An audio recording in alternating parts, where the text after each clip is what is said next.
Everything you've ever truly wanted arrived the same way, and almost nobody notices the pattern until they look back. It didn't come from the chasing. It came from the moment you finally stopped chasing it. Not because you got lucky, not because you gave up, but because there's a strange law running underneath your life that most people never learn until they've exhausted every other option first. And the law is this: gripping something tightly is often the exact motion that pushes it away. Think about it honestly for a second. The times you were desperate for something, a job, a person, an answer, and the harder you pushed, the further it seemed to slip. And then, later, when you finally exhaled, when you stopped forcing it and simply lived your life, it showed up, sometimes in a shape you didn't even recognize as the thing you'd been chasing. That isn't a coincidence you can explain away. That's a pattern. And once you see it, you start noticing it everywhere. Here's what nobody explains clearly enough. Wanting something desperately and gripping it are not the same thing, even though they feel identical from the inside. Wanting is natural. It's the engine behind every goal worth having. Gripping is what happens when that wanting curdles into fear, when you become convinced that if you don't force the outcome yourself, it will never arrive. And fear has a particular energy to it, a tightness, a kind of static that other people and circumstances can feel even when you're saying and doing all the right things. It's why a desperate person can say every correct sentence in an interview and still not get the job. It's why someone chasing love with white knuckles can do everything a relationship guide recommends and still watch people pull away. The words were right. The energy underneath them wasn't. Carl Jung, a psychologist who spent much of his career studying what actually drives human behavior beneath conscious awareness, believed that most of what looks like ambition is really unprocessed fear, looking for somewhere to attach itself. The desperate grip, the compulsive checking, the inability to rest until the outcome is secured, he saw these less as drive and more as anxiety that had never been examined directly. What you refuse to look at consciously, he taught, doesn't vanish. It runs your decisions from underneath, disguised as determination, disguised as passion, disguised as simply wanting good things for yourself. And that disguise is convincing, because gripping feels like commitment. Nobody wants to admit that the exhausting, white-knuckled effort they've poured into a goal for years might actually be fear, dressed up in a more flattering name. Here's the part worth sitting with. Letting go doesn't mean giving up. This is the misunderstanding that keeps most people stuck, because they hear the phrase and imagine passivity, someone lying on a couch, hoping the universe delivers a life to their door. That isn't what's being described here. Letting go means releasing your grip on exactly how and exactly when something has to arrive, while still doing the work that's actually yours to do. You still send the application, you still have the conversation, you still show up.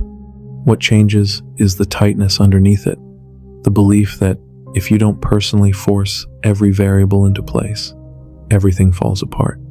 Watch what happens in your own body the next time you catch yourself gripping. Notice the tension in your jaw, the shallow breath, the mental loop replaying the same worry for the 100th time. That tension has never once produced the thing you were afraid of losing. It has only ever produced exhaustion, and often, ironically, it has produced the very outcome you were trying to avoid, because a tense, fearful presence behaves differently than a calm one, makes worse decisions than a calm one, and communicates something to the world that has nothing to do with the words being spoken. Jung spoke often about the difference between the persona, the mask most people build to be acceptable to the world, and the deeper self underneath it that doesn't actually need to force anything. The person gripping tightly to an outcome is usually, underneath it, terrified of what it would mean about them if the outcome never came. If I don't get this job, I'm not talented enough. If this relationship doesn't work, I'm unlovable. If this doesn't happen on my timeline, I've failed. None of that is really about the outcome. It's the mask defending itself, and the mask, when it's under threat, grips harder, which is exactly the wrong direction. Because the tighter the mask holds on, the more brittle and visible it becomes. Take this into money. because scarcity thinking might be the clearest place this pattern shows up, and almost nobody examines it honestly. Watch the difference between someone who makes decisions from panic and someone who makes decisions from calm capability. The panicked version takes whatever's offered because waiting feels unbearable, says yes to underpaying clients because saying no feels too risky, checks the account obsessively as though watching the number will change it. That isn't strategy. That's fear, wearing a financial vocabulary. And it rarely produces the safety it's chasing, because decisions made from panic are almost never the same decisions you'd make from a steady, clear mind. Loosen the grip, not by ignoring your responsibilities, but by removing the desperation underneath the decisions. And something shifts. You wait for the better opportunity instead of grabbing the nearest one. You negotiate from strength instead of fear. And strangely, more tends to arrive, not because you released control recklessly, but because you stopped making choices designed purely to soothe your own anxiety. Take it into relationships, because desperation has a scent, and people can sense it even when they can't name it. Think about the friend who calls constantly needing reassurance, who reads a delayed reply as evidence of abandonment. Exhausting to be around, not because they care too much, but because their nervous system has confused connection with survival. Now think about the person who trusts a relationship enough to give it room, who doesn't need daily proof that they still matter. Which one do you find yourself wanting to be near? The pattern holds again. The person who lets go of the anxious grip is usually the person people move toward, because their presence doesn't come with an invisible invoice attached, demanding constant repayment in the form of reassurance. This is especially visible in romantic relationships, where the paradox becomes almost impossible to miss once you're looking for it. The person who needs the relationship to work in order to feel whole will unconsciously sabotage it, because every silence becomes a threat, every disagreement becomes proof the whole thing is collapsing. Compare that to someone who would like the relationship to succeed, but doesn't need it to in order to feel like themselves. That person brings an entirely different energy into every interaction, not because they care less, but because they've stopped outsourcing their sense of safety to someone else's behavior. And that steadiness, more than any specific gesture or effort, tends to be the very thing that draws people closer rather than pushing them away. There's a reason this isn't mystical. When you're gripping an outcome, your nervous system stays activated, and activated nervous systems are tiring to be around, even when the person carrying them is saying all the right words. Release the grip, not the caring, the grip, and your whole physiology shifts.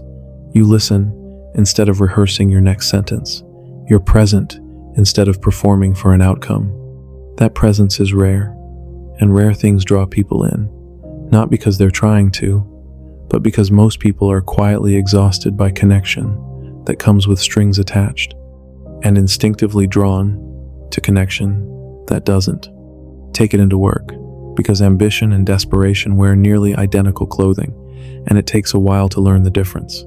The person who cannot enjoy a finished project because they're already anxious about the next one, who treats every piece of feedback as a verdict on their worth rather than information about one piece of work, isn't more committed than everyone else. They're more afraid, and the fear is doing exhausting labor that a calmer form of ambition could accomplish far more efficiently, without the burnout, without the resentment that eventually poisons even the things they worked so hard to build. Letting go here doesn't mean lowering your standards. It means separating your effort from your identity, doing excellent work because it matters to you, not because your entire sense of self collapses if it isn't received a certain way.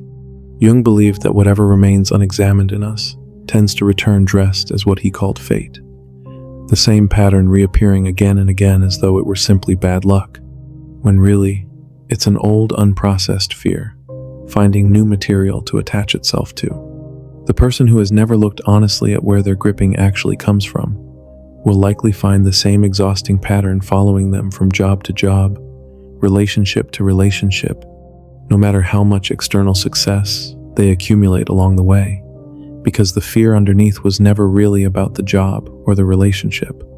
It was about something older, quietly running the show from underneath, waiting to be recognized rather than managed around. Consider parenting too, because few places reveal this pattern as tenderly or as painfully. The parent who grips every outcome, who cannot let a child make a small mistake without correcting it immediately, who needs the child to perform a certain way in order to feel like a good parent themselves, is transmitting something the child absorbs long before either of them has language for it. Children raised inside that kind of gripping tend to learn that safety depends on getting things right for someone else, rather than trusting their own instincts. The parent who has done the quieter work of loosening their own grip offers something rarer, room, the kind that lets a child build their own judgment instead of constantly scanning a parent's face for approval. This isn't carelessness. It's the same distinction running through everything here, the difference between love and the fear that so often disguises itself as love until someone finally looks closely enough to tell them apart. This pattern shows up in creativity too, in a way that quietly costs people more than they realize. The person desperate for a piece of work to be praised, to prove something about their talent, almost always produces something smaller and stiffer than what they were actually capable of, because half their attention stays locked on the outcome instead of the work itself. Watch what happens when that same person creates with nothing to prove, no audience gripping their attention, no stakes attached. The work tends to loosen, deepen, often becomes better, precisely because nothing was being forced. Attention that's free of fear moves differently than attention defending itself, and that difference shows up in everything you build, whether anyone else ever notices it or not. And this extends into how you handle failure, maybe more than anywhere else, because gripping and letting go produce two entirely different relationships with the word no. The person gripping treats every rejection as a verdict. This didn't happen, so I'm not enough. The person who has learned to release the grip treats the same rejection as information. This didn't happen, so what does it tell me about the timing, the fit, the next adjustment worth making? Same event, two completely different inner experiences, and only one of them leaves you able to actually use what happened. Jung had a name for the parts of ourselves we refuse to look at honestly. He called it the shadow, and he warned that whatever isn't consciously faced gets projected outward instead, onto circumstances, onto other people, onto whatever outcome we've decided has to happen in order for us to feel okay. So much of anxious gripping is shadow material, wearing the costume of ambition, or love, or responsibility. The fear of not being enough attaches itself to a job offer. The fear of being unlovable attaches itself to someone's silence. The fear of being fundamentally unsafe attaches itself to a bank balance, a timeline, a plan that has to unfold exactly as imagined, or else you think you're fighting for the outcome. Often, you're still fighting an old, unspoken fear that found the nearest available surface to land on. This is worth sitting with, honestly, because most people spend years managing the external symptom without ever turning toward the internal cause. They change the job to escape the exhaustion, and the same gripping pattern follows them into the new one within months. They end the relationship hoping the anxiety will stay behind, and it rebuilds itself with someone new almost identically. The common denominator running through every one of these repeating patterns is rarely the actual circumstance. It's the unexamined fear traveling quietly from room to room, wearing a slightly different costume each time, waiting to finally be recognized instead of endlessly managed around. So what does actually letting go look like, in practice, without becoming someone who's simply passive? Because that's the fear hiding underneath this entire conversation, that releasing the grip means giving up on wanting anything at all. That isn't what this is. You still choose the goal. You still take the step. You still show up fully for the parts that are actually yours to influence. What changes is what happens after the effort is made. The hours you used to spend gripping the outcome, checking, rehearsing, needing it to unfold a specific way in order to breathe. Letting go means releasing that part while keeping everything that was ever real about the caring intact. There's a quiet discipline to this, one that builds slowly rather than arriving all at once. You send the message, and you don't check for a reply every few minutes. You submit the work and go on with your day, Instead of holding your breath until you hear back, you take the next right step without needing to see the entire staircase first. Each of these is small, almost invisible on its own, but they accumulate, the same way any repeated practice accumulates, until one day you realize you've gone an entire week without the old, exhausting grip showing up at all, and you can barely remember when it started loosening. And here's the part that tends to surprise people most. Once you actually release the anxious grip, you don't become someone who wants less out of life. You become someone who finally has room to want the right things, clearly, without the noise of fear distorting every decision along the way. You stop spending your evenings rehearsing outcomes that haven't happened. You stop needing certainty before you're willing to move. And in that space, something steadier starts to grow, not indifference, but trust, the sense that you are already whole enough to handle whatever actually arrives, rather than only whatever you manage to force into existence through sheer will. Jung believed that a great deal of our suffering comes not from our circumstances themselves, but from our resistance to what already is. Individuation, in his language, the lifelong process of becoming who you actually are beneath the fear and the performance, begins the moment you stop trying to control every outcome in advance and start meeting your life as it actually arrives. This doesn't mean abandoning your goals. It means finally separating your goals from your fear, so that what you're building comes from clarity instead of desperation. This is worth remembering the next time the old grip returns, because it will, at least for a while. A pattern that's been running for years doesn't dissolve because you understood it once. It loosens slowly, the way any long-held tension loosens, through repetition, through the simple, unglamorous act of noticing the grip and choosing to release it anyway, again and again, until the choosing takes less effort than it used to. There will be days the old fear resurfaces in full force, a message you check too many times, an outcome you catch yourself needing far too badly. That isn't failure. That's simply an old pattern, being older than the awareness you're bringing to it now, and every time you meet it with a little more ease than the last time, it quiets a little further, until eventually you notice it's been gone longer than you expected, without your having had to fight for it at all. That's the whole secret hiding inside the paradox. You were never actually failing by wanting things badly. You were only ever wanting them in a way that could never let them arrive freely. Loosen the grip, not the desire, and you free up everything you need to finally receive what was quietly making its way toward you the entire time. Not the version you tried to force into shape through sheer will, but the one that was always going to find you the moment you finally stopped standing in its way.